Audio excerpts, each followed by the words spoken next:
Hello, everybody. I am Cass with College of Lore. I am the penitent of the College of Lore. This is the Academy. We're actually trying out a new thing here.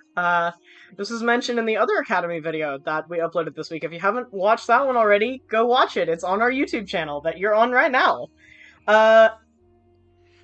This is a little bit of a different thing from what we've been doing in the past several episodes of this. We've just been kind of talking about random topical things, kind of going over a bunch of different stuff about modules, about different facets of D&D.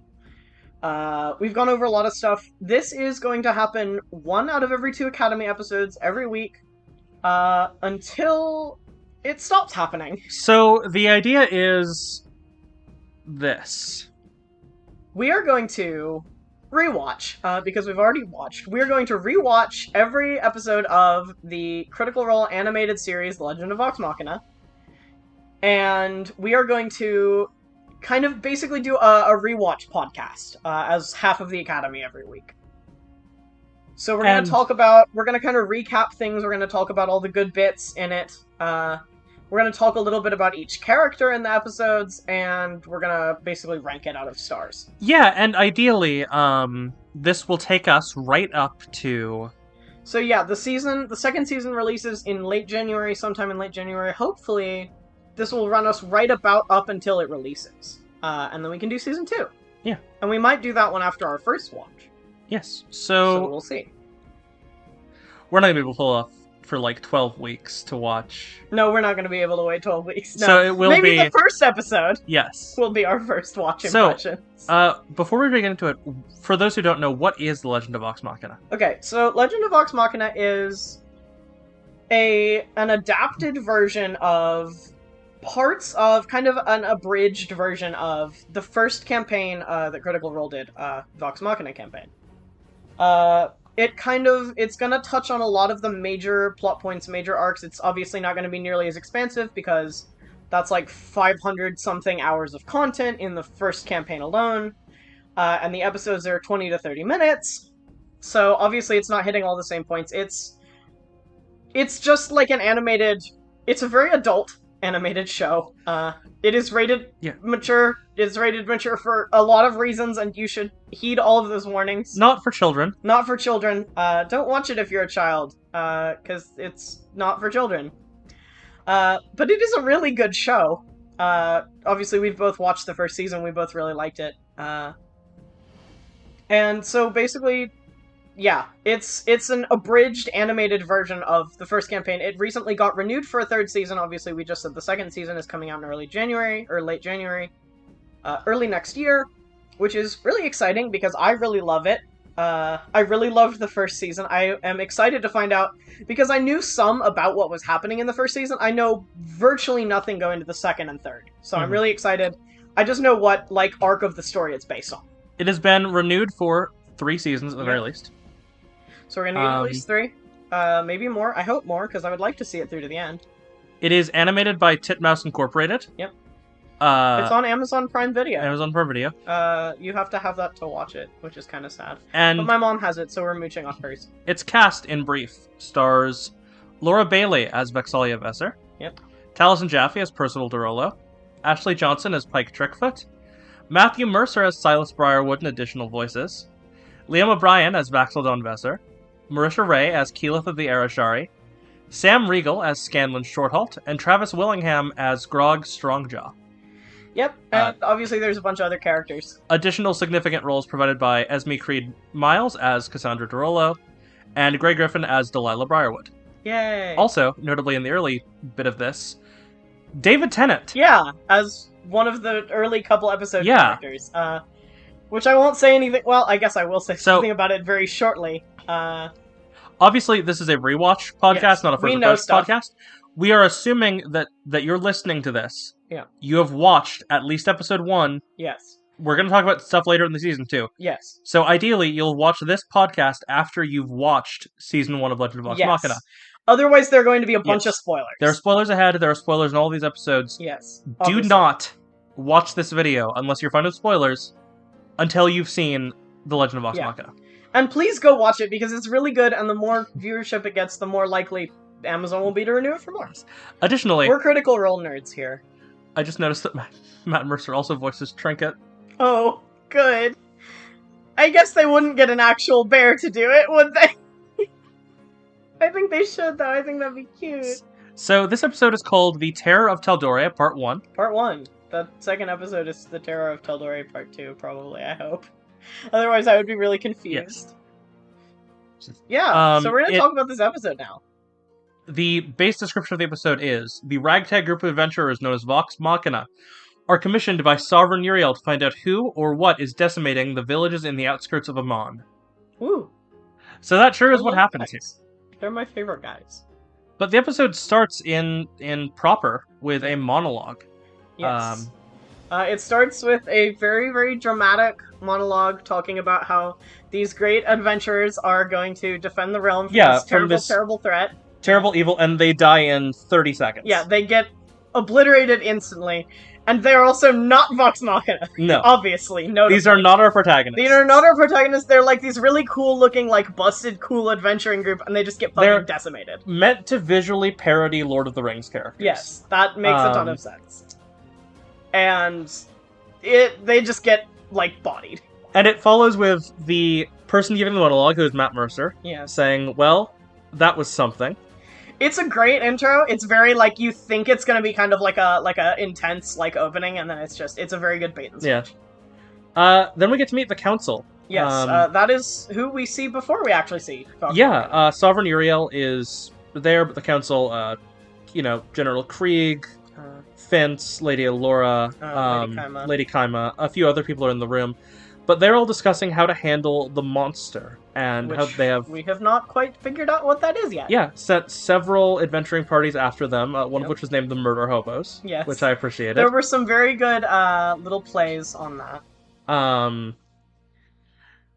And basically they just discuss, who can we send after them? We need to go find any adventurer, any mercenary that's willing to fight this dragon. Yeah. And then we start, of course, in a tavern. Yep. Immediate cut to that, exactly.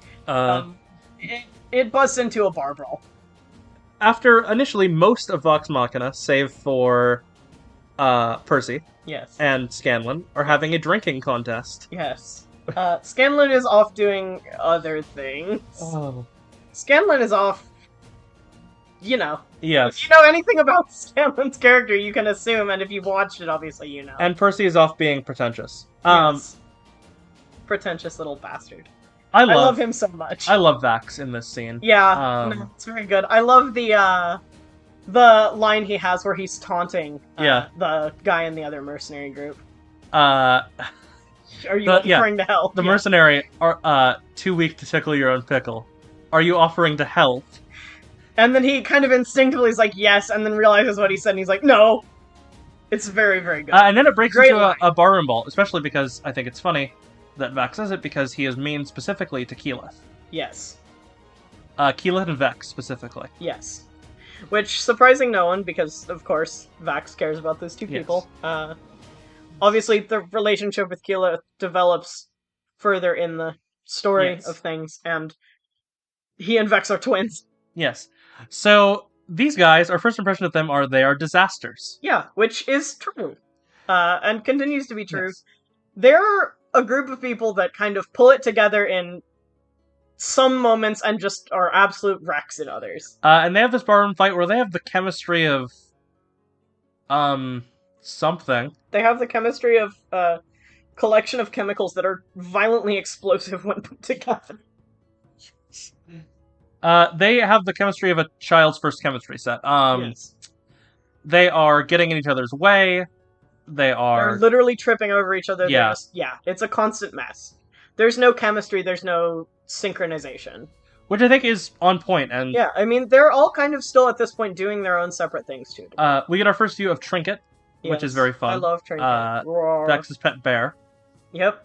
Who, man, sure just barges through a wall. I love... there are several videos already on YouTube talking about parallels between things in the show and things in the campaign. I do love that Percy's misfire mechanic. Yeah. is shown in the bar brawl at the very beginning. I think it's Yeah. really cool that they highlight that, yeah, his gun sure breaks sometimes. Yeah, it's part of the gunslinger subclass. It happens a lot in the actual show, Yes. or in the actual Which game. makes sense, because you're rolling a lot of dice. Yes. But it is cool that they incorporated that. They incorporate, obviously, a lot of people's actual spells. Later in this episode, they show the equivalent of running out of spell slots, which I think is kind of neat. They also show a few things. We'll get to them as we get to them, but Yes. a lot of spells. Scanlan's introduction is apt. Man, it sure is a thing that happens. While everyone else is fighting, he's upstairs having sex with the Bartender's daughter. Which, that sure comes into the bartender not being happy after the brawl is kind of settled. Yeah. That happens. Yeah, they get kicked out by this bartender who is an interesting designed character. Yeah, I love that. And then they have a whole conversation about how their life sucks and they're disasters and they have no money. And and officially after that fight, banned from every bar in Amon. Yeah, and then great, good job. They aren't really a team; they're just people that kind of vaguely work together. There is a very, very good line that kind of depicts where they're at morally at this point, which is, ethics are a luxury we currently can't afford. Yes, which is said by Percy. Yes, it's a very good line. They cannot monetarily, financially afford to be good people right now. Yes. Which is the whole scene is actually a really good introduction to just who they are, how they are at this point in things. It's an understated connection, but I love when Pike and Percy interact. Yeah.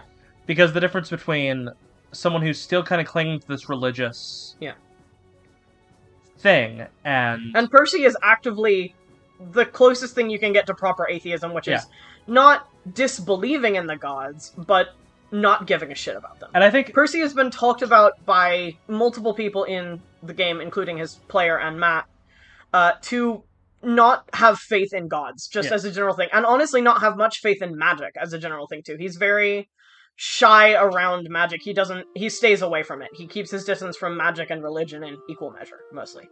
Yes, there's a really interesting split I've noticed, which, despite the party all being not great morally, there's kind of a moral split. Yeah. Where on one side I would put the twins and Percy. Yes. This very dark, kind of very not jaded, this very they don't not... care. Yeah, and they, knowing about their backstories, they kind of, that's expected of them. Yeah, and you have, on the other side of the split, Pike, who is religious. Yes, very holy, very wants to help. Who is innocent. Yes. And Grog, who, despite having a penchant for murder, is really close to Pike and really cares about Pike. Those two are very close. That's kind of a big thing for them. And kind of in the middle of the two, you have Scanlan, which I think is interesting. Yeah, and he's just kind of, he's a little bit of back and forth. Despite his confidence, I think he is still kind of trying to figure out where he fits, alignment-wise, which I think is a really interesting thing to show. A little animation moment I loved at the end of the scene was Scanlan, he comes with the poster, his pants fall down when he's explaining it, and Vex just very quickly covers Trinket's eyes. Which I think is really, really cute. They sure walk in to the council's little space, the little throne room. Yes. I didn't get it the first time because I didn't know a ton about what I was going into the first time. The discussion, and this is where some spoilers for later things come into play, the discussion of inviting Lord and Lady Briarwood to the event that is coming up, that hits in episode 3. Yeah. That is the introduction to the Whitestone arc, and man, it was just a line I totally didn't pick up on, despite knowing vaguely who the villains of the arc were. I just totally didn't notice it before. I wasn't paying enough attention to pick up on it, and I heard it this time, and I was like, oh. Yeah, no, we I was were really excited watching this together, and we looked at each other. There was this moment of, oh, that's what that was about. I just totally didn't process it the first time, because I wasn't... That's what you get out of a rewatch. Yeah. And they are immediately dismissed as nothing when Vox Machina comes in. They kind of pull the attention of the council. The council's not thrilled to see them. Especially some more than others. Yeah. They try to kind of state who they are. Sam clearly is having a great time. Yeah. Not just with this song, but with all the songs. No, he's having a great fucking time in all of his performances in the show, and you can clearly tell he's really enjoying it. I saw a meme You know the dominoes Yeah. falling meme? Yeah. The first one was Matt tries to give Liam a birthday present. Yeah. And the last domino was Jeff Bezos pays Sam Riegel to sing about anal beads. And yeah, that's basically it. That's what happens. That's Yeah. the progression there. Which you loved it. You love to see it. He's definitely having a ton of fun. There's some really great foreshadowing with General Krieg vouching for these shitty little ridiculous adventures, which is very interesting. And looking emoji at what happens after Foreshadowing. Another mechanic we see come into play here is favored enemy. Yeah, which is super, super cool. I think it's the higher level one. Yes, favored foe. Because, they start at like level 9-ish in the original campaign, so they're already a little bit strong. But yeah, we see Vex's ranger ability, we see favored enemy, which is dragons. And someone in the throne room is on the side of, work with, potentially a dragon, is the impression she gets. Yes. There's another great line in that scene. Uriel kind of agreeing to let them help, mainly because I like the bear. Yeah. I think that's funny. It characterizes Uriel in a really interesting way, which I like. I like Uriel. I like Sovereign Uriel a lot. Uriel and Allura are two of my favorite people. The airship scene, the airship animation is honestly really cool. It's really neat. It's a lot of the animation of the show is surprisingly good. Yeah, there's some of the more like 3D-esque animation a lot of people have complained about, like especially with the main enemy, which you if you've seen it, you know. It's a dragon. I think it looks neat. I actually think it looks really cool and it helps it stand out really distinctly, but I can definitely see why some people wouldn't like it because it is a big stylistic difference. Yes.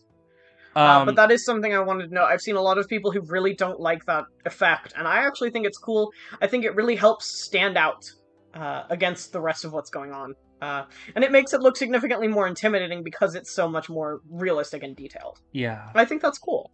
I really like Lydia Laura. I think she's a really fun little character. I like everyone on the council, except for the one guy who I want to attack. But the airship scene is very cool.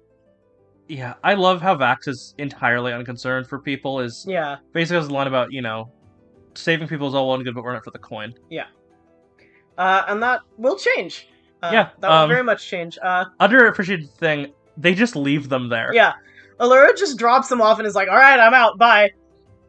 Presumably because they think they're gonna die, but But it is funny. It could just be because Allura isn't happy they're in it for money. Yeah. It's probably several-fold. They kind of look around the village they get dropped off in. They're just... I love this whole little scene collection. Pike's blessing on the house is really, really sweet, and it's kind of indicative of how her struggles are going right now. I like Vax a lot. I think the coin thing with the little kid, I think that's so cute, and I love how it plays back into it later, and it is like a turning point later in the episode, at the end of the episode. And I like the foreshadowing of the kid, of the fisherman, the father, describing it as a storm. Yeah, I think that's really cool. If they thought it was a storm, it was a lightning dragon. It was a blue dragon. Yeah, and then the little girl mentions hearing the beat of wings. Yes, which is something that they can learn. So they go to pursue whatever this was. There was a little tiny Vexlith moment. Yeah, Vaxlith. Or Vaxlith. Vexlith. Yeah. People ship that. I love that for them. There's a little tiny Vaxlith moment where Keyleth slips and drops her staff. And Vax catches it. Hands it back. Says and just some kind cute of little one-liner. His vision lingers on her for a moment. It's very cute. Which I like that ship, and I think it's very cute. Yeah. As they're tracking this big monster, one of the things they find is they find human footprints. Vex specifically finds human footprints, which she is a ranger, so of course she's doing the tracking. I think that's really cool. And then her head starts hurt, and a lamb jumps out of the bush. Which is a great fake out because it is several seconds later crushed under the massive claws of the dragon. Yes. I think it just shows up in this. It's such a good fake out. Yeah. There are a couple fake outs in this episode, just in the very first one, that I really, really like. I think the animation is cool. I know I mentioned it earlier. I think the dragon animation is really cool. It looks really good. It looks really intimidating. Yeah. This just beats their ass. Yeah, absolutely kicks their asses. Grog is brave if nothing else. That's about all you can say in that fight. But he gets knocked out in like one hit. Yep. I know a lot of people don't like Keyleth's moments of like... People are stupid for not liking Keyleth. Yeah. What people didn't like is Marisha. Yeah. And they're wrong, because she's great.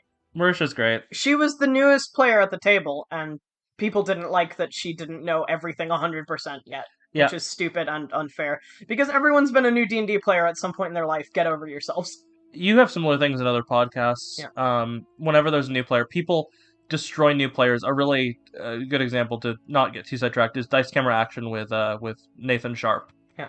His stuff in there. Yeah. A lot of people have hated on people who don't know what they're doing since the beginning of time, but all of you who have ever done that also didn't know what you were doing at some point. So don't be a dick. I love Marisha. I love Nate. I love all this stuff. Yeah. They're all great. Yeah. Grog is brave. Keyleth is cute. Yeah, Keyleth's so adorable. I love her moments of being afraid and insecure. Yeah. And like, she's never fought something like this. She's never fought a dragon. She gives us the impression of a very sheltered upbringing with the Ashari. Yes. She's going through it. At the start of this, she's still kind of learning everything. It's so interesting to see her in that, and then if you're watching Campaign 3, her right now as Campaign 3 spoilers. Skip ahead like 10 seconds. The Tempest. Yes, which is really cool.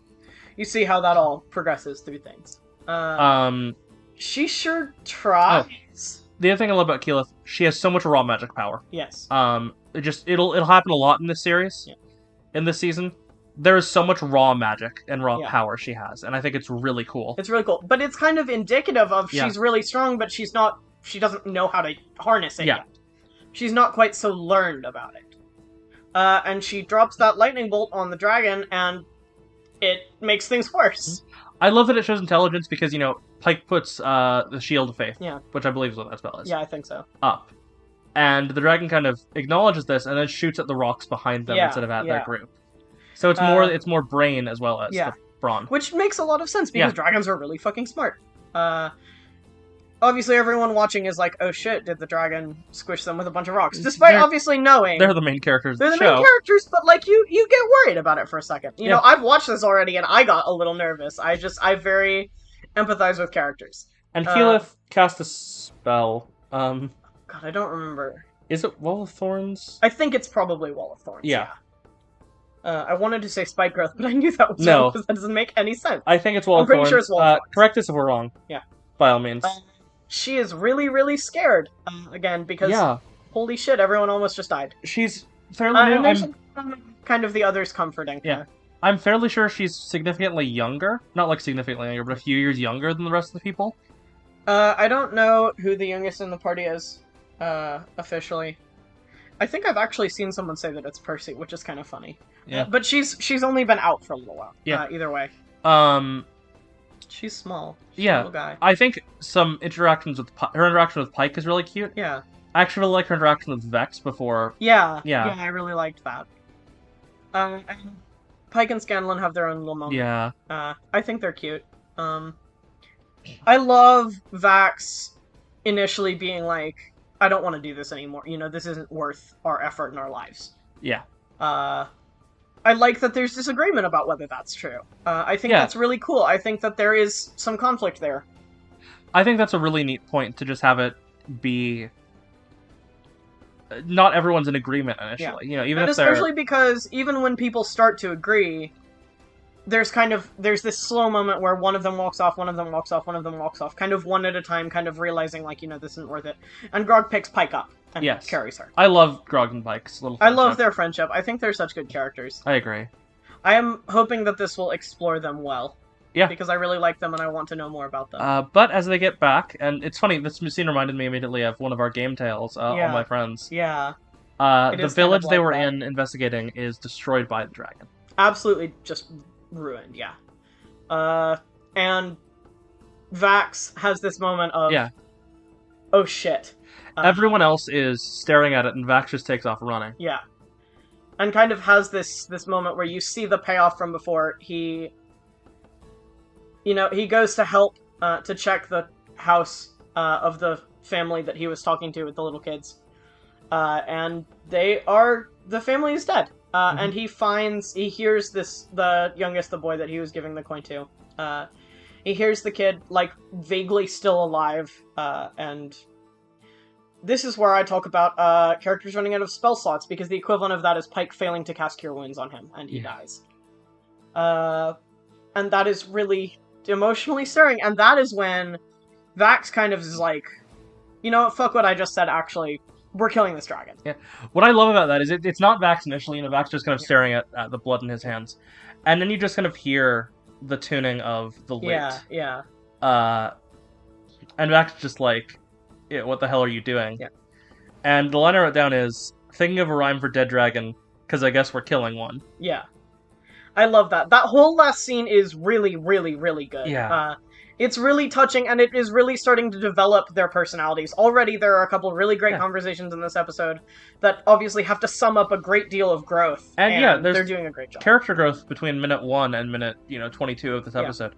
I think the coin thing is a really nice bit. It pays off really in episode 2. Yeah, all of that pays off really well just over and over again. And the last line is, we'll die gloriously and we'll kill a fucking dragon. Which, how much better and more D&D can you get than killing a fucking dragon?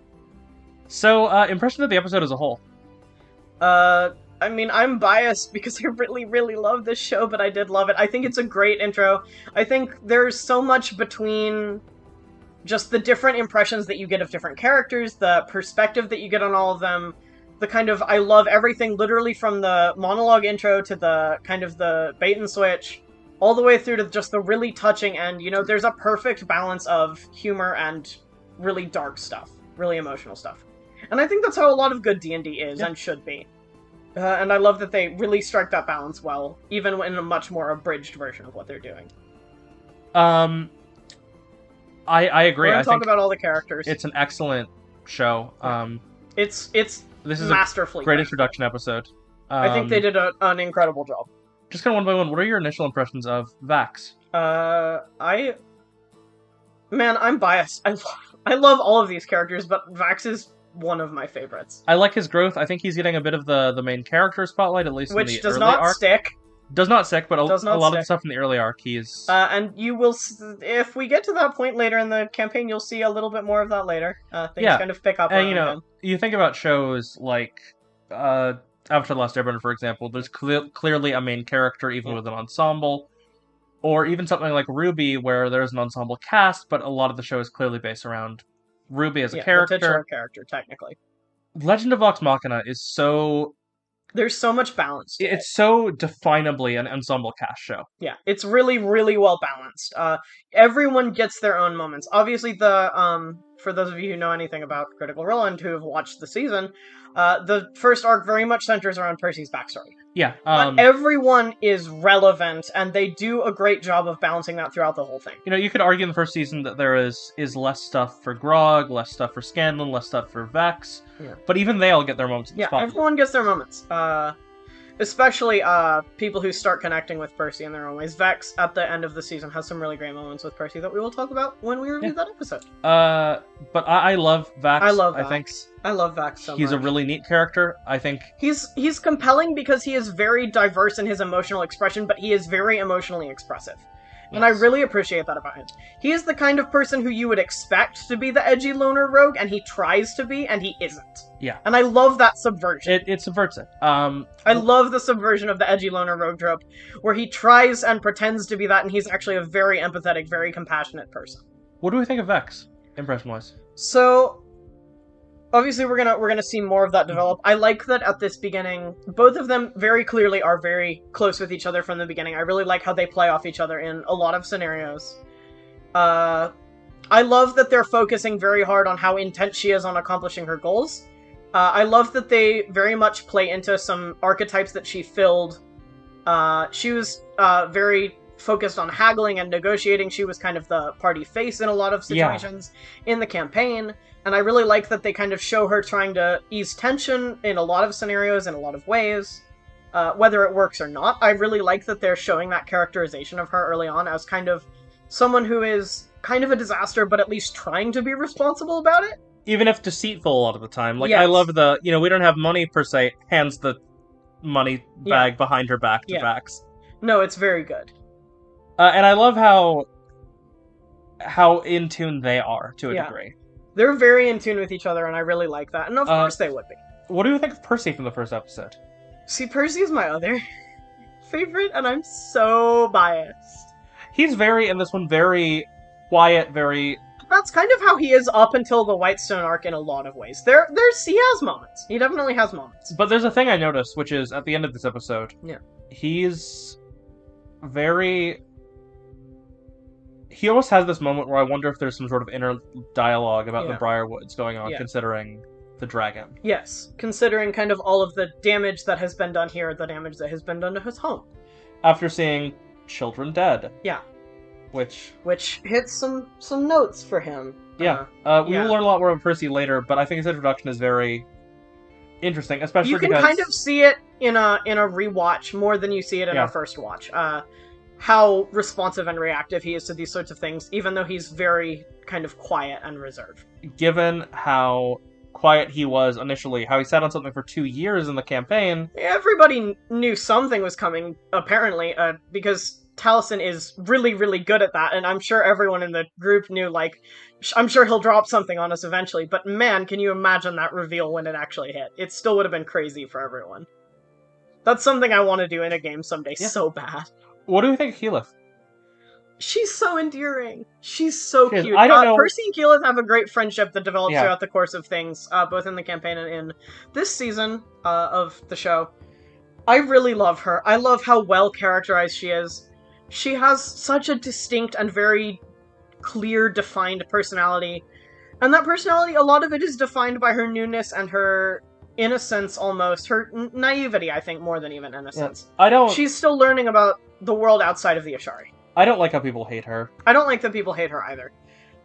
Just because she is new and that's a little bit of a reflection on how Marisha was when she was playing her, I don't think that's at all a bad thing, and I think actually embracing that is really cool. And I love how they give her so much clear, defined personality. I think they do a great job of defining everyone's personalities in this. But Keyleth stands out as this very bright character. Yeah. She's kind of... Her personality shines through, I think, in this episode more than anyone else's, I would honestly say. What do we think of Grog? I love him. I know he's kind of a one-trick thing. Yeah. I love how, again, he's very clearly defined. You get from the outset what kind of person he is, what his focuses are, but you also see that he is not actually just that. Everyone at first kind of looking at that, oh, Grog's the murder guy, Grog's the one who kills everything, Grog loves murder. But you can see that he actually has a significant amount of emotional intelligence behind that, and, maybe his intelligence score isn't the highest, but there are multiple forms of intelligence. He clearly has a great degree of emotional intelligence. He is very compassionate, and he connects with a lot of the other characters in more subtle but still very important ways, especially with Pike, but I think with everyone else in the party as well. The little moment between him and, is it Percy? When he says the thing and Percy's like, that was very intelligent. Yeah, and then he's like, what was? Yeah. No, I think that's a little bit of a bit, but it's still very indicative that he knows, he's maybe not articulate, but he is very clear that he knows what he's experiencing. He might not be... He's not articulate, but he is expressive. He might not be smart, but he's not stupid. No, yeah. That's exactly how I would put it. What do we think of Scanlan? Of Pike in this one? I love her. She's so cute. I love that she's the moral compass of the party and they're just not taking it. I like that she's kind of trying to be their moral compass. I actually also like that they're not really taking to it just yet, but I think they do eventually. I like that she is more pulled away from her moral compass than pulls them towards her. Yeah, I find that really interesting. For those of you who have seen later in the show, obviously she separates from the party for a little bit. When she's, like, astral projecting into Whitestone, she is very much a driving force in those scenes, and she does kind of pull them toward what they should be doing. So you see initially this kind of pulling away from her compass, and eventually pulling them back towards what's right, and I think that kind of back and forth is really fascinating, and we'll talk about that more when we talk about later episodes. But I like that this is kind of a moment where we start to see her pulled one way, and then we do see her pulled the other way. Yeah. What do you think of Scanlan?